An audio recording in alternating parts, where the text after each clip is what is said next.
여러분 안녕하세요. 13주차 기독교 세계관입니다. 예, 1교시에는 예술 우리 교재의 11과 상상력과 예술을 제가 조금 더 업그레이드해서 이번에 학부에서 새로 만든 기독교 세계관 교재에 제가 쓴 예술과 신앙은 어떻게 만나는가와 통합해서 파워포인트 자료로 설명을 하겠습니다. 조금 더 예술과 신앙에 대해서 기독교적인 관점에서 예술을 어떻게 보는가에 대해서 조금 더 자세하고 체계적인 설명을 하기 위해서 이 자료를 사용하려고 합니다. 자, 한번 그럼 시작해 볼까요? 예술과 신앙은 어떻게 만나는가? 순서를 보면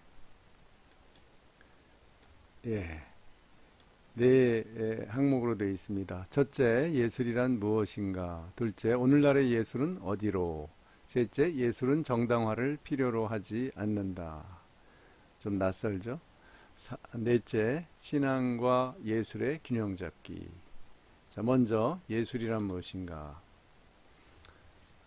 참 밝고 아름답죠? 이 벽화, 이것을 요즘 공동체 예술이라고도 하죠. 자, 이런 서양의 회화가 어디서 나왔나를 한번 볼까요? 그리스에서 나왔죠. 그래서 서양 예술은 고대 이집트와 메소포타미아에서 시작해서 그리스에서 확립됐다고 할 수 있죠. 그런데 이제 우리 서양의 모든 철학이나 뭐 신학의 기본 개념이나 예술도 이제 그리스에서 왔는데 그리스인들의 예술 개념이 좀 독특하죠. 그들은 예술을 테크네라고 불렀어요. 그러니까 이제 거기 이 테크네란 말에서 오늘날 기술인 테크놀로지하고 라고가 나왔죠. 그러니까 벌써 이 단어를 통해서 볼 때 그리스인들에게는 예술과 기술이 구별이 안 되고 이것이 종합되어 있는 개념이었다라고 볼 수 있죠. 그러니까 그리스인들의 테크네를 정의하면 이성을 사용해서 전에 존재하지 않았던 것을 새롭게 제작하는 숙련된 활동 모든 것을 예술이라고 했죠. 그러니까 조각품을 만들거나 배를 만들거나 또 뭐 시를 짓거나 모든 게 다 테크네 예술 활동에 들어갔죠. 그러니까 우리는 지금 굉장히 좁은 예술 개념을 가지고 있는데 그리스인들은 굉장히 넓은 의미의 예술 개념을 가지고 있었죠. 이 주요한 철학자들에게도 이런 예술 개념이 나타나는데요. 플라톤의 국가론, 유명한 국가론에 보면 직조, 이 직무를 짜는 거, 자수, 건축, 장식물 제작, 이 모든 것을 다 예술, 테크네라고 했다고 합니다. 그리고 아리스토텔레스의 니코마코스 윤리학에서도 피리 연주자, 조각과 목수, 재화공 등의 이성적 원리를 따르는 혼의 활동, 혼이라는 건 우리의 사고 능력을 말해요. 그 활동으로 만드는 어떤 새로운 것을 제작해내는 모든 활동을 예술이라고 보았죠. 그런데 무엇이 그리스인들의 예술 개념을 독특하게 만들었냐 하면 아름다움의 개념입니다. 그래서 전통적으로 예술을 어떤 아름다움을 추구하고 아름다움을 형상화하는 그런 활동으로 규정을 했었거든요. 그것이 바로 그리스인들의 아름다움 개념에서 나온 거죠. 그리스인들의 아름다움은 한마디로 비례의 개념에서 나왔습니다. 이것을 제일 먼저 제시한 사람은 수학자 피타고라스. 우리가 피타고라스의 그 삼각형의 내각의 피타고라스의 정리 알죠? 그래서 이 피타고라스는 우주가 정수 비례로 구성되어 있고 그것을 이제 탐구하는 것이 학문이다. 특히 수학을 방법으로 해서 기하학을 방법으로 해서 찾아낸다고 생각했죠. 이제 그것이 그의 철학이었습니다. 그래서 그는 이제 이런 그 비례에 맞는 것, 그것이 이제 예술적인 아름다움이다라고 봤죠. 그래서 예술의 기본 원리가 균형, 비례, 조화로 규정이 되게 됐죠. 그래서 그리스인들은 이 균형과 비례와 조화에 맞는 것을 형상화하려고 굉장히 노력을 했어요.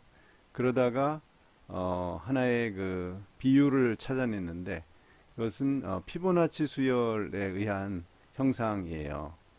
이 여기 보면은 피보나치 수열 이렇게 이제 달팽이 껍질처럼 이렇게 점점 커지는 그런 형상을 피보나치 수열이라고 하는데 이제 그것이 황금비로 되어 있다는 거예요. 그래서 이상적인 아름다움을 형상하기 위해 1대 1.618의 황금비를 가장 조화로운 그 비례에 맞는 형상의 그 비율로 생각을 했습니다. 그래서 이 비율을 회화, 건축, 조각, 시에 적용하는 것을 이제 아름다움을 표현하는 예술이라고 생각했죠.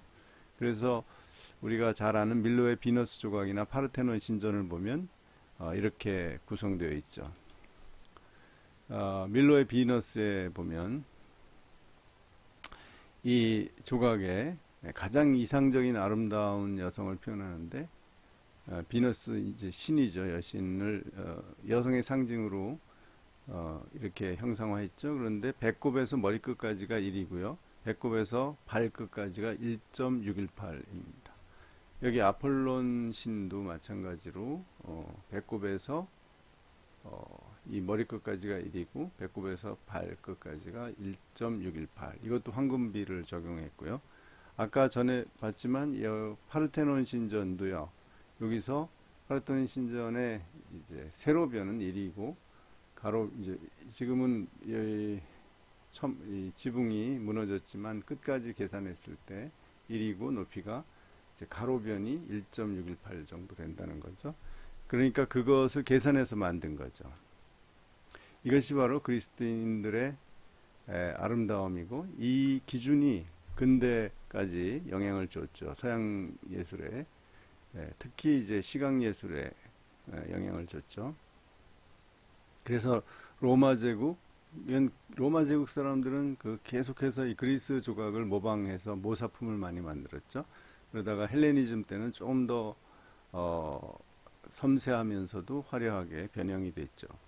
그리고 이제 중세 때는 이렇게 뭐 조각상 같은 것을 좀 이렇게 나체로 만들지 않았죠. 그러다가 르네상스 때 다시 그리스 예술을 부활시키면서 이런 누드 조각을 만들게 되었죠.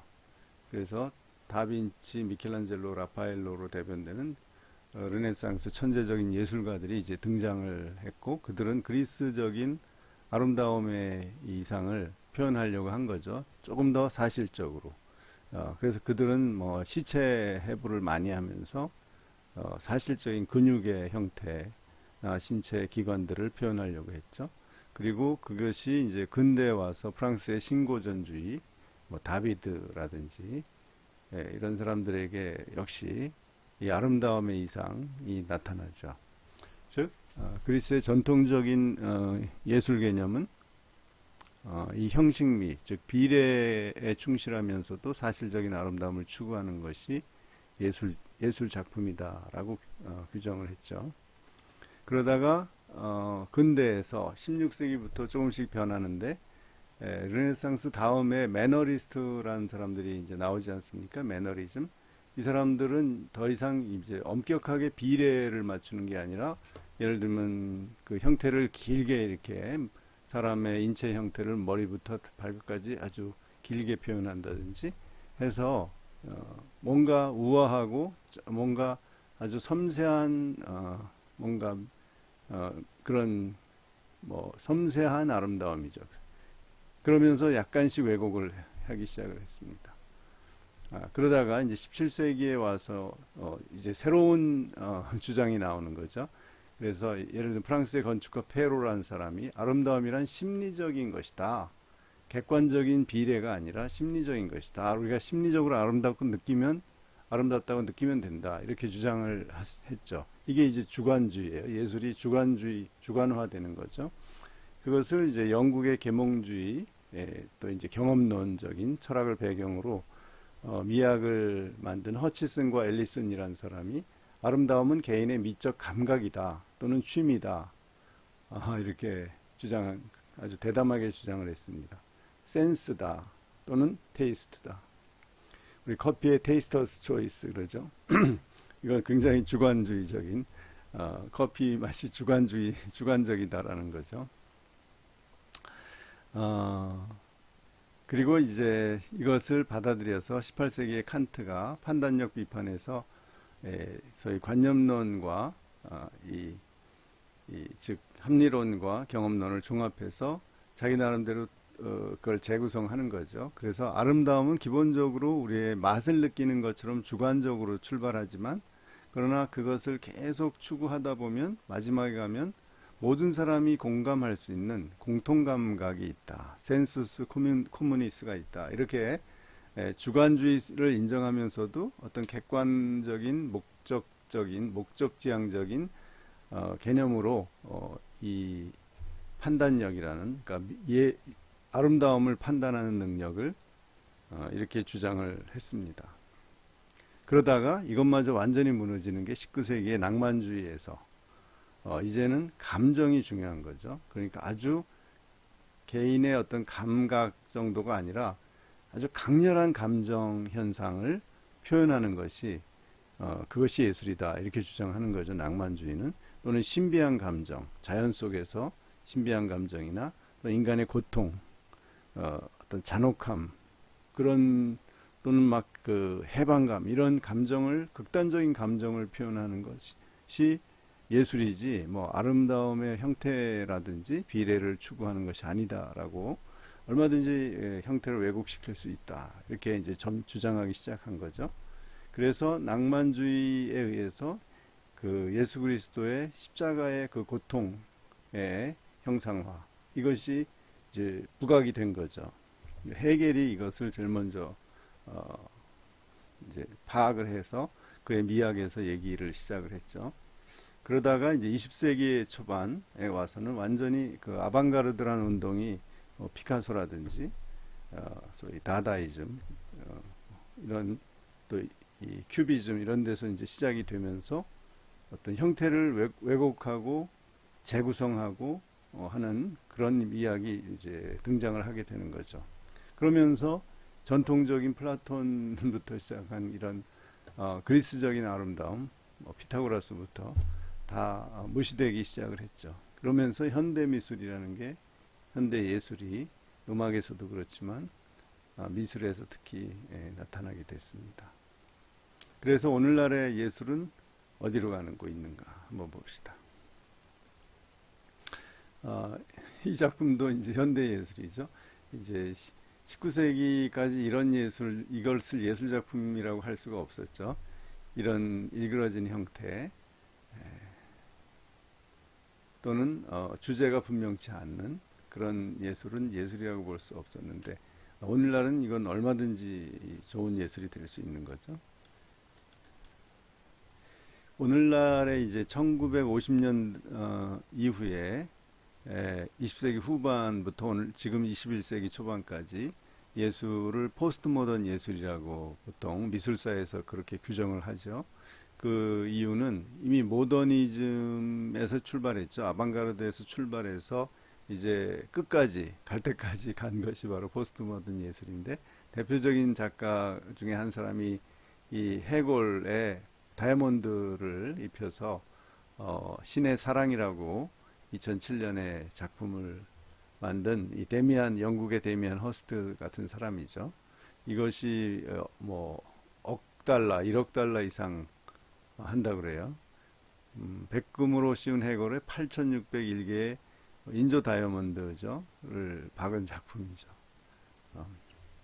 그래서 이걸 왜 만들었냐면 이제 자기 어머니가 교회에 나가는데 이제 허스트한테 그 허스트 어머니가 언제 너는 하나님의 사랑을 표현할래 하니까 그 소리를 듣고 이 작품이 딱 떠올랐다는 거예요. 그러니까 한마디로 이제 어머니의 의도하고는 전혀 다른 황당한 현상인데 그러나 자기 나름대로는 이 작품이 인간의 죽음을 생각해 주기 위해서 하게 주기 때문에 신의 사랑과 연결된다. 뭐 이렇게 주장을 합니다. 그래서 미국의 예술 철학자 아서 단토는 예술의 특정한 역사적 방향은 상실되었고 전통적인 예술은 종말을 맞았다. 따라서 예술의 다원주의 시대가 완전히 열렸고 예술의 획일적 정의조차 지금 불가능하다. 우리가 처음에 예술이란 무엇인가 하고 출발했지만 사실 요즘 정의가 불가능할 정도가 됐습니다. 그러니까 어떤 것도 이제 예술이라고 선언하면 예술이 됩니다. 작품이 되는 거예요. 또는 옛날 저 조영남 씨의 경우처럼 자기가 꼭 만들지 않았어도 누굴 시켰어도 내가 아이디어만 있으면, 즉 개념 미술 이후에 내가 개념만 가지고 있으면 그것은 내 작품이다. 다른 사람이 그려줘도 이렇게 주장할 수 있게 된 겁니다. 그러니까 오늘날의 예술 개념은 매우 혼란스럽죠. 그리고 이게 어디로 갈지 누구도 장담할 수 없는 그런 상황에 있습니다. 그럼에도 불구하고 예술에서 변하지 않는 것은 우리 책에 있듯이 하나님이 인간에게 주신 감성과 상상력을 통해서 어떤 인간의 의미와 가치를 추구하는 활동이다 라는 것은 변함이 없는 것 같아요. 그 의미가 사람마다 이제 예술가마다 다르겠죠. 그래서 오늘날 파악할 수 있는 것은, 말할 수 있는 것은 이제 프랑스 사람들이 분류해 놓은 것처럼 예술의 종류를 어느 정도 얘기할 수 있습니다. 그래서 이제 전통적으로 나타난 예술부터 쭉 이렇게 오늘날까지 10개의 예술을 그들이 이렇게 정리해 놨어요. 처음에 건축, 조각, 회화, 음악, 문학, 공연예술, 또 영화, 그 다음에 사진을 그들이 이제 제8의 예술이라고 하죠.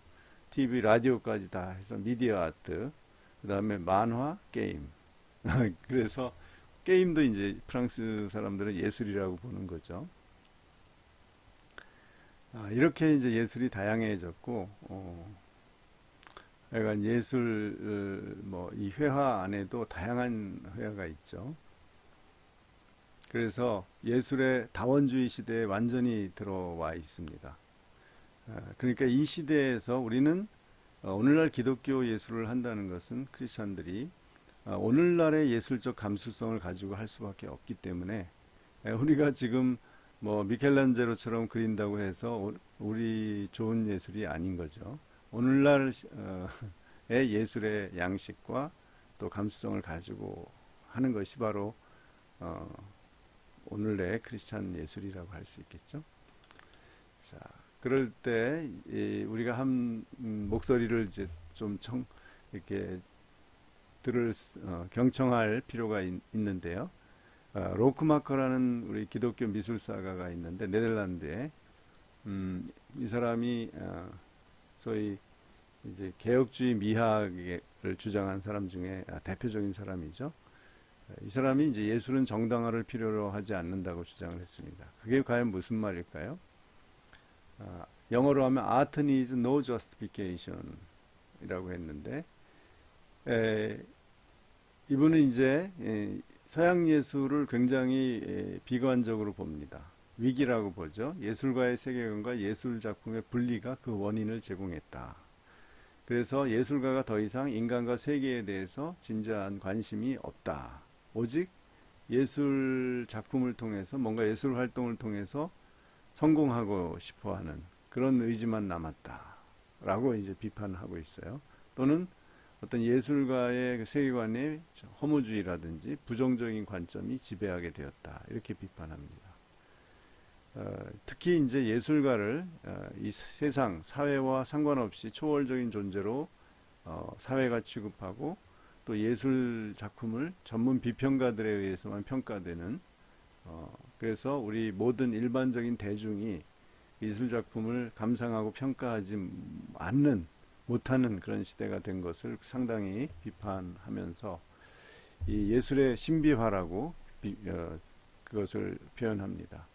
이 신비화의 결과는 대다수의 가난한 예술가들, 소위 뜨지 못한 예술가들은 절망 속에서 헤매고 있고 일부 그 아까 말한 데미안 허스트 같은 그런 소위 유명한 미술가들만이 살아남아서 상업주의적으로 그러니까 기획을 해서 상품을 만드는 거죠. 그래서 엄청나게 비싸게 이제 파는 거죠.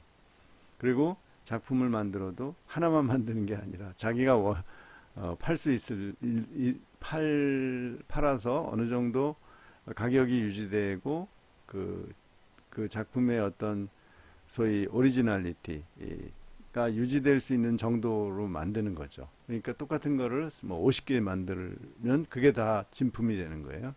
그러니까 얼마나 그 돈을 많이 봅니까? 한번 유명해지면 그것을 이제 대체로 타락한 대중예술이다 이렇게 보는 거죠. 이것이 결국은 예술활동, 진지한 예술활동을 망치고 있다라고 비판하고 있습니다. 그런데 이런 현상, 오늘날의 그 예술적인 허무주의 내지는 상업주의 속에서 과연 기독교는 무엇을 했나라고 자기 비판을 하는 거죠. 그래서 이렇게 진단합니다. 현대 예술의 파도 앞에서 개인적 경건주의에 만족했다. 예술에 관심이 없는 거죠. 왜냐하면 그것은 경건하고 상관없으니까. 신앙하고 상관없으니까. 이렇게 예술과 신앙을 분리시켰다는 거죠. 그 경건주의의 약점이 뭐냐면 삶의 모든 영역, 우리 실제 삶의 영역에 대한 관심과 개입을 포기했다는 거죠. 왜냐? 아까 우리가 처음에 시작한 복음에 대한 믿음, 복음을 받아들여서 구원에 관한 그 관심, 그리고 그것에 대한 만족, 여기에 중심을 두다 보니까 그 이상 구원된 사람으로서 이 세상에서 어떻게 살아야 하는지, 이 세상에 대한 하나님의 뜻은 무엇인지에 대해서 매우 협소하게만 이해하고 살아간다는 거죠. 대다수의 크리스찬들이. 그래서 그들의 믿음을 기독교는 복음 전파와 자선 사업으로 충분하다. 사랑의 실천 정도까지 사회와 관계할 때는, 그 다음에 정치, 경제, 사회, 문화, 우리가 여태까지 쭉 배운 것처럼 모든 영역에서 하나님의 뜻을 찾고 그것을 실천하려는, 그리고 그것이 하나님의 살아계심을 우리가 보여주는 이런 측면은 너무 약화되었다는 거죠. 그것을 이 사람도 이제 전형적인 네덜란드 개혁주의 입장에서 이 예술을 보기 때문에 이렇게 주장합니다. 그래서 그 결과가 기독교와 현대문화와의 관계에 무지해지고 음악, 건물 디자인을 비기독교인에게 의존하게 되었다. 음악은 비교적 기독교 크리스찬 예술 음악가들이 많은데, 또는 가수도 많고요. 그런데 이 미술 쪽은 매우 약화된 거죠. 창조 세계에 대한 관심과 책임감이 상실됐기 때문에 이런 기독교적인 건축과 미술과 등등이 나오지 않았다. 두 번째, 예술을 부정적으로 본다는 거죠. 예술을 신앙에 위배되는 방종의 영역으로 간주한다는 거죠. 예술가들의 생활이 대체로 자유분방하잖아요. 그러니까 부정적으로, 예술까지도 부정적으로 보게 되었다. 예술을 성령의 은사로 인정 안 한다는 거죠. 우리가 아까 그 성막을 지을 때 이 책, 우리 교재에서 오홀리학과 누구죠? 그 성막을 지은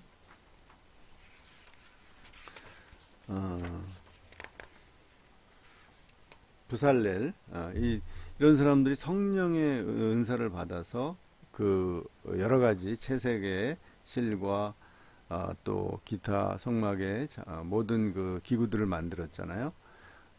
성령의 역사가 아니었으면 가능하지 않았다. 이것을 인정 안 한다는 거죠. 예술도 넓은 의미의 일반적인 성령의 역사하고 크리스찬에게는 특별한 성령의 역사가 있어서 작품을 만든다는 거죠.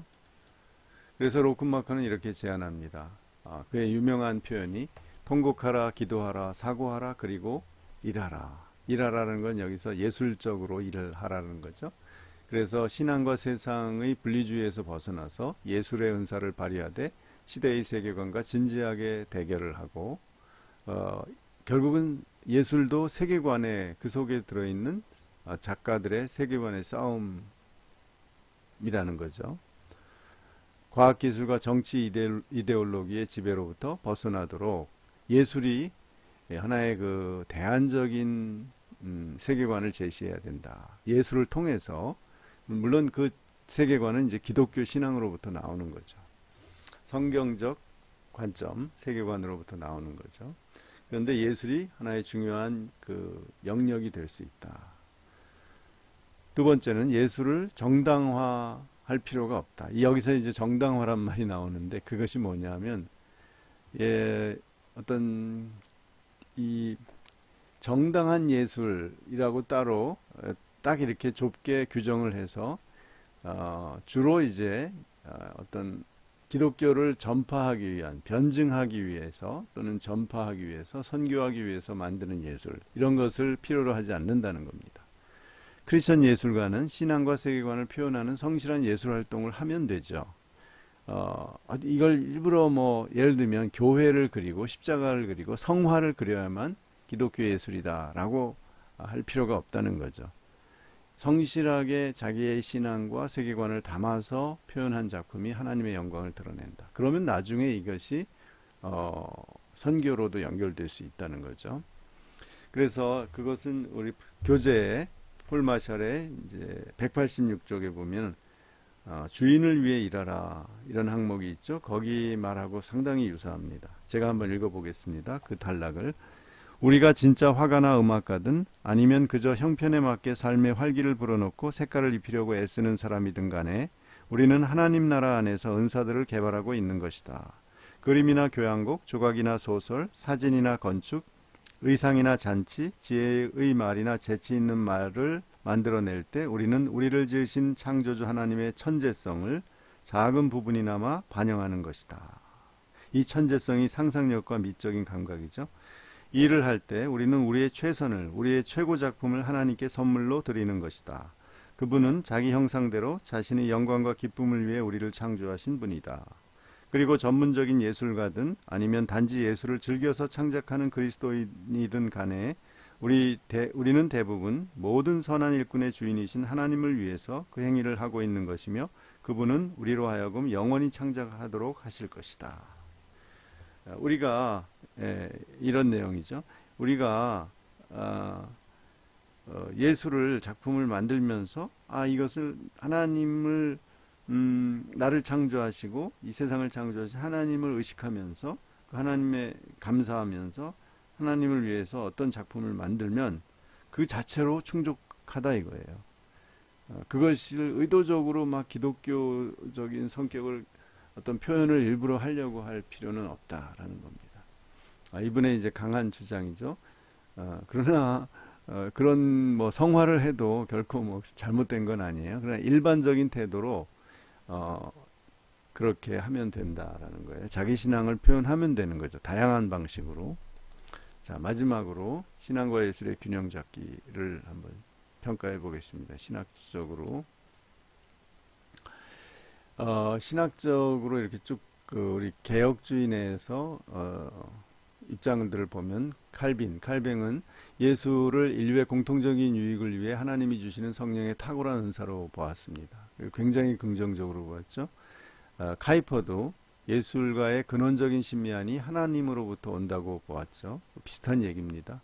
그러나 하나님의 비가시적 아름다움은, 하나님은 가시적인 분이 아니잖아요. 그러니까 하나님의 아름다움이라는 것은 메타포죠. 그런데 이 거룩한 메타포를 어떻게 표현하느냐가 우리 기독교 예술의 중요한 과제인데요. 이것을 꼭 그리스적인 형식미, 전통적인 아름다움으로 표현할 필요는 없다는 거죠. 특히 이걸 강조한 사람이 로크마커에 이어서 캐나다 ICS의 켈빈 시어벨트가 전에 우리 그 아버지가 생선 장사였던 그 미학자 있죠. 그분이 주장하는 것은 미학적 플라톤주의를 벗어나야 된다. 그걸 굉장히 강조합니다. 그래서 추함과 하찮음, 우리 어떤 아름답지 않은 작품을 얼마든지 우리가 표현할 수 있다는 거죠. 예를 들면 잡초의 미학. 그것이 얼마든지 하나님의 아름다움을 표현하는 거다. 하나님의 아름다움을 인간의 아름다움과 동일시하면 안 된다는 거죠. 그래서 예술이 인간의 활동으로서 삶의 의미를 추구할 때 바로 기독교 세계관이 추구하는 구속과 완성의 영역과 만난다. 이렇게 얘기할 수 있죠. 우리가 크리스찬은 예술을 통해서 우리의 삶의 의미를 추구하면 되는 거죠. 그러면 거기에 기독교적인 신앙의 정신과 세계관이 담겨서 그것이 기독교 예술로 나타나는 거죠. 그래서 예술에서 기독교적 정체성이란 뭐냐면 채택된 그 대상의 주제, 오브제가 아니라, 오브제라는 것은 어떤 모든 그 대상이요, 이제 오브젝트의 프랑스어죠, 오브제라는 거. 그 대상이요, 예술 작품화될 때 오브제라고 하거든요. 그것이 아니라 어떤 대상이라도 좋은 거죠. 거기에 담긴 정신이 문제다라는 거죠. 실제로 뭐 풍경화 같은 데에서는 뭐 교회당을 그리지 않는 한 풍경화는 넌 크리스찬이나 크리스찬이나 똑같이 그릴 수밖에 없잖아요. 그러나 크리스찬이 그리면 거기에 담긴 정신에 의해서 기독교 예술이 되는 거죠. 우리 한번 이 작품들을 볼까요? 이 할머니가 누굴까요? 아름다운 모습은 아니죠. 바로 이분이 이제 뒤러의 어머니입니다. 뒤러가 1514년에 63세의 자기 어머니를 이 대상으로, 이게 애칭이죠. 동판화로 그렸죠. 처음에 굉장히 처음에 저도 이 그림을 봤을 때 굉장히 흉해서 놀랐어요. 그런데 이 사연을 알고 보니까 뒤러가 어머니에 대한 지극한 사랑을 가지고 이 그림을 그렸다고 해요. 이 옆에 있는 그림은 뭐죠? 이것이 1503년에 그린 소위 자풀들의 작품이라는 건데, 여기에는 무슨 특별한 그런 구도도 명확하지 않고요. 물론 약간 이렇게 여기 삼각형 안정된 구도는 가지고 있는데, 뒤러가 아주 그 섬세하게 대상을 잘하는 사람인데, 왜 이 작품을 그렸을까요? 그 당시에 이렇게 그리는 사람은 별로 없었거든요. 그러니까 뒤러는 굉장히 이제 크리스찬이었고, 그 르네상스기에 태어나서 이 사람도 생애 후반에 루터를 지지했던, 종교개혁을 지지했던 화가죠. 이 사람의 이 작품 속에도 이제 하나님의 세계의 창조에 대한 어떤 관점이 들어있는 거죠. 이 자풀조차도 다 자기의 역할이 있고, 또 아름다움, 나름대로의 그 멋이 있다는 거죠. 그래서 흔히 우리가 보는 자풀을 이렇게 섬세하게 또 색을 칠해서 표현했습니다. 그러니까 이런 작품들이 훌륭한 작품이라는 거죠. 자, 그러면 정말 훌륭한 기독교 예술이라는 것은 뭘까? 한번 비교를 해보면요. 진정한 기독교 예술이란 단순히 아름다운 형태미가 아닌 그 정신성을 적절한 수단으로 표현했는가를 봐야 된다는 거죠. 예를 들면 대표적인 그리스도 초상에서 1941년에 미국의 워너 셀만의 그리스도 초상과 18세기의 렘브란트의 그리스도 초상을 한번 비교해 봅시다. 이것이 워너 셀만의 우리가 아주 널리 대중화된 그리스도 초상이고요. 이것이 렘브란트가 그린 암스테르담의 한 유대인 청년을 찾아서 모델로 해서 그린 예수상입니다. 자, 어떻게 느껴지지? 물론 색깔과 이렇게 섬세한 붓터치나 이것도 차이가 나죠. 워너 셀만은 정식 화가는 아니고 일종의 지금 우리가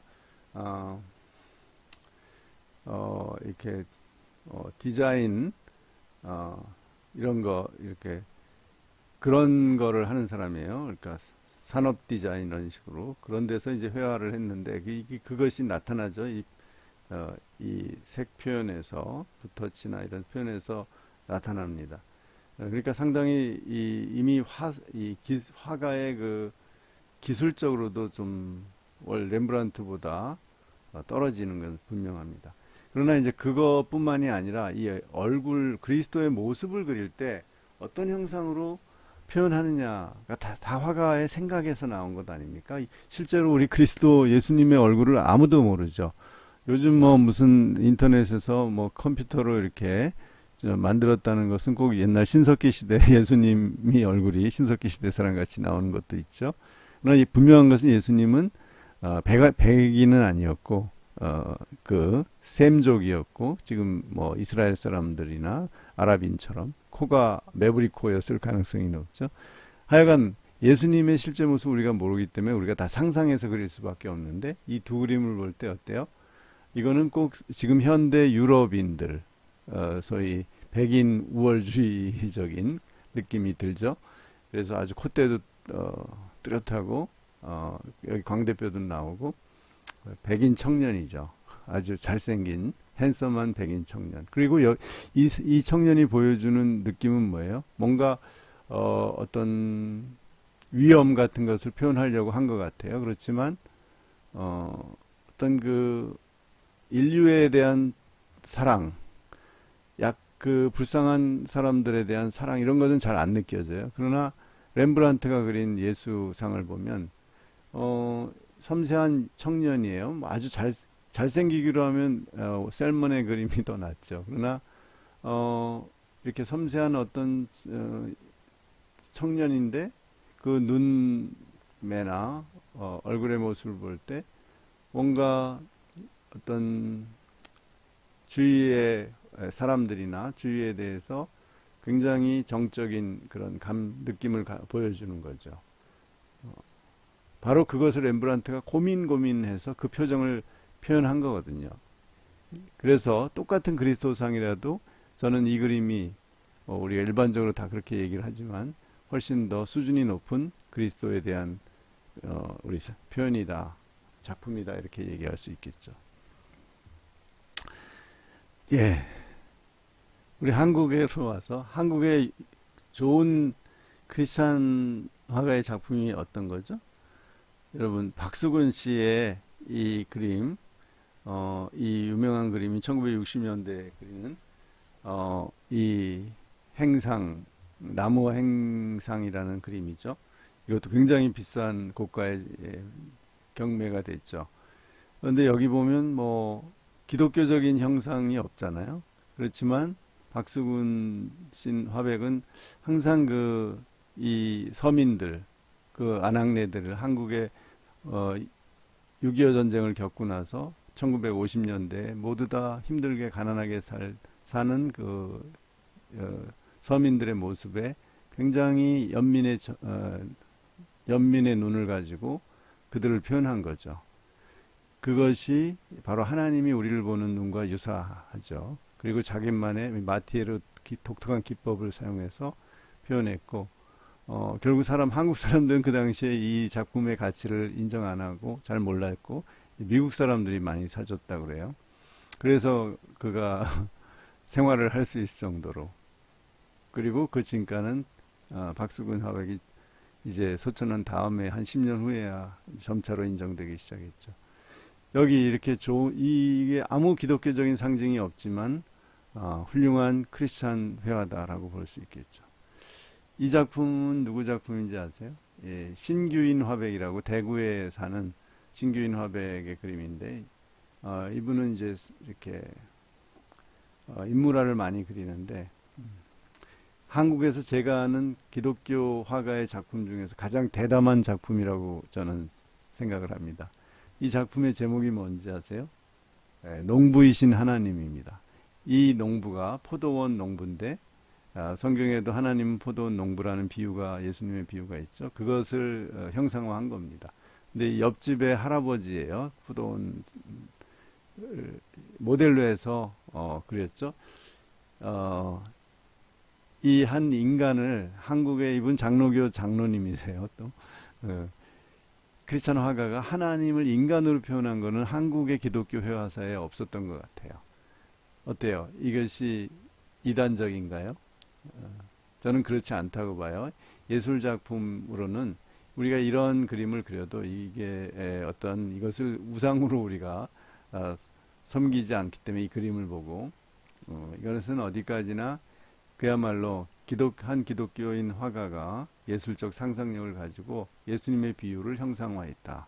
그래서 하나님이 이렇게 소박한 포도나무들을 잘 돌보는 농부와 같다라는 것을 그 이미지를 표현하려고 했다고 할 수 있죠. 예. 이 작품은 제가 소장하고 있습니다.